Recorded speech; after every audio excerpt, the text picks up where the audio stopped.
Em uma reunião com integrantes dos três poderes em Brasília, o presidente Lula e a ministra do Meio Ambiente, Marina Silva, desmentiram vergonhosamente as suas próprias declarações e também as ações do próprio governo ao falar sobre a situação das queimadas no Brasil.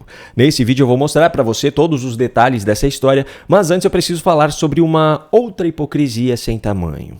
Depois que o nome de Flávio Dino foi aprovado pelo Senado para o cargo de ministro do Supremo Tribunal Federal, Lula disse orgulhosamente que estava feliz por ter colocado pela primeira vez na história do Brasil um ministro comunista na Suprema Corte. Vocês não sabem como eu estou feliz hoje. Pela primeira vez na história deste país, nós conseguimos colocar na Suprema Corte desse país um ministro comunista. O próprio Flávio Dino também já fez questão de falar abertamente que se considera comunista. O senhor se declara comunista, e o que é ser um comunista no ano da graça de 2019? Eu sou comunista, graças a Deus. Acho que essa já é uma resposta para ti. O comunismo, na teoria, seria uma sociedade sem classes sociais, sem propriedade privada, sem Estado e com uma distribuição de renda e de bens de forma justa e igualitária. Só que na prática, a realidade implantada pelos comunistas que conseguiram tomar o poder em alguns países ao longo da história foi completamente diferente. O comunismo, na prática, sempre foi marcado por regimes ditatoriais, pela censura, pelas perseguições a qualquer cidadão que pense diferente e pela distribuição da miséria para o povo, enquanto a riqueza ficava concentrada nas mãos de um Estado totalitário para garantir as regalias aos ditadores. No Brasil, não é diferente. O comunista Flávio Dino, enquanto ainda era o ministro da Justiça no governo Lula, antes de ir para o STF, gerou uma despesa de 3,2 milhões de reais apenas com custos de operação dos jatinhos da Força Aérea Brasileira para suas viagens, inclusive para São Luís do Maranhão, sua casa. No período de 8 meses desse levantamento, São Luís foi o destino de 18 viagens de Dino, segundo matéria do Diário do Poder.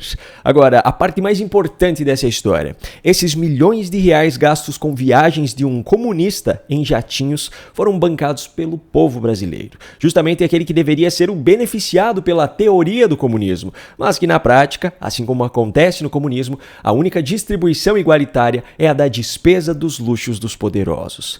Mas essa não é a única hipocrisia desse vídeo. O que eu tenho para mostrar agora é, na verdade, uma sequência delas em uma única reunião que aconteceu em Brasília com a participação de representantes dos três poderes. Já é de conhecimento de todos que o Brasil, infelizmente, tem batido em 2024 vários recordes negativos relacionados às queimadas em diferentes regiões do país. O governo Lula resolveu então fazer uma reunião para discutir medidas de combate a incêndios. Tiveram presentes Lula, a ministra do Meio Ambiente, Marina Silva, outros ministros de Lula, como Rui Costa e Ricardo Lewandowski, também o presidente do STF, Luiz Roberto Barroso, os presidentes da Câmara e do Senado, Arthur Lira e Rodrigo Pacheco, e várias outras autoridades. Só que nessa reunião, em vez de apresentar soluções efetivas para reverter a situação, o governo acabou apenas desmentindo vergonhosamente suas próprias afirmações e ações anteriores. Vamos por partes. Lula fez uso da palavra logo no início do encontro para fazer as suas considerações iniciais. O dado concreto é que hoje no Brasil a gente não estava 100% preparado para cuidar dessas coisas. Olha só que curioso. Agora ele diz que não estava 100% preparado para cuidar dessas coisas, mas em 2020, quando o presidente era outro, ele parecia estar 200% preparado para resolver algo assim pela facilidade que parecia ser nas suas palavras ao criticar o governo em exercício. Na época, Lula dava a entender que era só uma questão de maior presença das Forças Armadas e afirmava ainda que o ministro do Meio Ambiente era um cidadão sem caráter e sem respeito pela natureza. Só que agora, mesmo desmentindo a sua capacidade de solucionar problemas, Lula não assume a responsabilidade sobre o que está acontecendo. Agora ele culpa os municípios e os estados. As cidades não estão cuidadas, até 90% da cidade, estão despreparadas para cuidar disso. Os estados são poucos que têm preparação, que têm defesa civil, que têm bombeiro, que têm Brigadista quase ninguém tem. Como se não bastasse essa hipocrisia, ele ainda partiu para um absurdo ainda mais sem sentido. É importante não deixar de dizer para vocês que uma pessoa muito importante na convocação do ato de setembro na Avenida Paulista utilizou a palavra "vamos botar fogo no Brasil" ou "o Brasil vai pegar fogo", uma coisa mais ou menos assim. Isso tem na internet, algumas coisas, vocês podem ver. Sabe a quem ele estava se referindo? Ao Silas Malafaia, uma pessoa com quem eu não simpatizo muito, mas o fato é que a menção feita por ele da palavra fogo ao convocar a manifestação na Paulista para o dia 7 de setembro foi nessa publicação, onde ele simplesmente escreveu "vai pegar fogo", se referindo à manifestação. Só que o nível doentio de hipocrisia e de manipulação de Lula é tão grande que ele teve a capacidade de usar essa frase dessa publicação para jogar no ar a ideia de que as pessoas envolvidas nessa manifestação seriam responsáveis por incêndios criminosos. Mas não acabou por aí. Em outro momento da reunião, quando Lula fez mais alguns comentários, ele falou sobre uma reivindicação que ele quer fazer aos prefeitos para tirar a responsabilidade do governo federal sobre situações como essa. As prefeituras poderão ter gente especializada na sua cidade. Esse é um tema que eu quero conversar com a próxima marcha dos prefeitos. Ao invés de eles trazerem só uma pauta de reivindicação, nós entregarmos para eles uma pauta de reivindicação que cada prefeitura tem que ter brigada, cada prefeitura tem que ter gente especializada na defesa civil, porque não é um problema do governo federal.